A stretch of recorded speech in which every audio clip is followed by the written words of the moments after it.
خداوند کے زندہ اور پاک کلام میں سے سلاطین کی دوسری کتاب اس کا 14واں باب۔ اور شاہ اسرائیل یہوآخز کے بیٹے یوآس کے دوسرے سال سے شاہ یہودا یوآس کا بیٹا امسیاہ سلطنت کرنے لگا۔ وہ 25 برس کا تھا جب سلطنت کرنے لگا، اور اس نے یروشلم میں 29 برس سلطنت کی۔ اس کی ماں کا نام یہوعدان تھا جو یروشلم کی تھی، اور اس نے وہ کام کیا جو خداوند کی نظر میں بھلا تھا، تو بھی اپنے باپ داؤد کی مانند نہیں، بلکہ اس نے سب کچھ اپنے باپ یوآس کی طرح کیا، کیونکہ اونچے مقام ڈھائے نہ گئے۔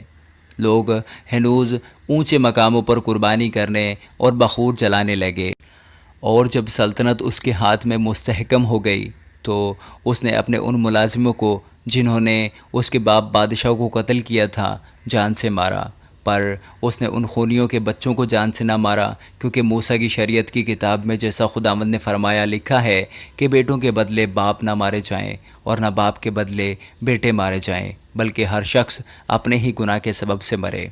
اور اس نے وادی شور میں 10,000 ادومی مارے اور سلا کو جنگ کر کے لے لیا، اور اس کا نام یوکتیل رکھا جو آج تک ہے۔ تب امسیہ نے شاہ اسرائیل یہوآس بن یہوآخز بن یاہو کے پاس قاصد روانہ کیے اور کہلا بھیجا کہ ذرا آ تو ہم ایک دوسرے کا مقابلہ کریں۔ اور شاہ اسرائیل یوآس نے شاہ یہودا امسیہ کو کہلا بھیجا کہ لبنان کے اونٹ کٹارے نے لبنان کے دیودار کو پیغام بھیجا کہ اپنی بیٹی میرے بیٹے سے بیاہ دے۔ اتنے میں ایک جنگلی جانور جو لبنان میں تھا گزرا اور اونٹ کٹارے کو رون ڈالا۔ تو نے بے شک ادوم کو مارا اور تیرے دل میں غرور سما گیا ہے، سو اسی کی ڈینگ مار اور گھر ہی میں رہ۔ تو کیوں نقصان اٹھانے کو چھیڑ چھاڑ کرتا ہے؟ جس سے تو بھی ذکر اٹھائے اور تیرے ساتھ یہودا بھی۔ پر امسیہ نے نہ مانا۔ تب شاہ اسرائیل یہوآس نے چڑھائی کی، اور وہ اور شاہ یہودا امسیہ بیت شمس میں جو یہودا میں ہے ایک دوسرے کے مقابل ہوئے۔ اور یہودا نے اسرائیل کے آگے شکست کھائی، اور ان میں سے ہر ایک اپنے ڈیرے کو بھاگا، لیکن شاہ اسرائیل یوآس نے شاہ یہودا اور امسیہ بن یوآس بن اخزیہ کو بیت شمس میں پکڑ لیا اور یروشلم میں آیا، اور یروشلم کی دیوار افرائیم کے پھاٹک سے کونے والے پھاٹک تک 400 ہاتھ کے برابر ڈھا دی۔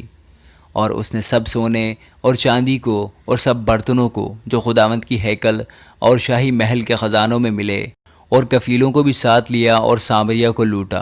اور یہوآس کے باقی کام جو اس نے کیے اور اس کی قوت، اور جیسے شاہ یہودا امسیہ سے لڑا، سو کیا وہ اسرائیل کے بادشاہوں کی تواریخ کی کتاب میں قلم بند نہیں؟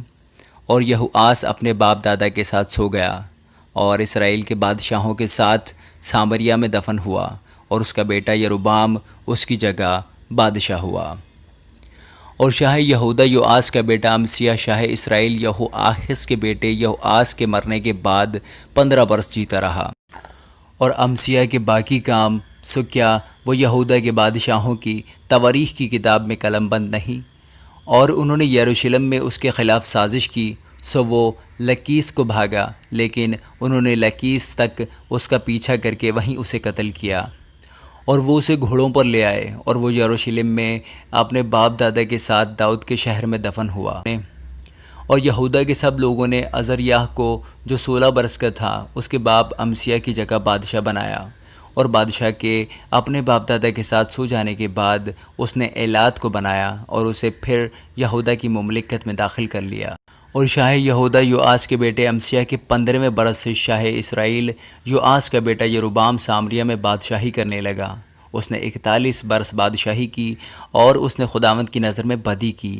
وہ نبات کے بیٹے یروبام کے ان سب گناہوں سے جن سے اس نے اسرائیل سے گناہ کرایا باز نہ آیا، اور اس نے خداوند اسرائیل کے خدا کے اس سخن کے مطابق جو اس نے اپنے بندہ اور نبی یونا بن امتی کی معرفت جو جات حفر کا تھا فرمایا تھا، اسرائیل کی حد کو حمات کے مدخل سے میدان کے دریا تک پھر پہنچا دیا، اس لیے کہ خداوند نے اسرائیل کے دکھ کو دیکھا کہ وہ بہت سخت ہے، کیونکہ نہ کوئی بند کیا ہوا نہ آزاد چھوٹا ہوا رہا، اور نہ کوئی اسرائیل کا مددگار تھا۔ اور خداوند نے یہ تو نہیں فرمایا تھا کہ میں روئے زمین پر سے اسرائیل کا نام مٹا دوں گا۔ سو اس نے ان کو یوآس کے بیٹے یروبام کے وسیلہ سے رہائی دی، اور یروبام کے باقی کام اور سب کچھ جو اس نے کیا، اور اس کی قوت، یعنی کیوں کر اس نے لڑ کر دمشق اور حمات کو جو یہودا کے تھے اسرائیل کے لیے واپس لے لیا، سو کیا وہ اسرائیل کے بادشاہوں کی تواریخ کی کتاب میں قلم بند نہیں؟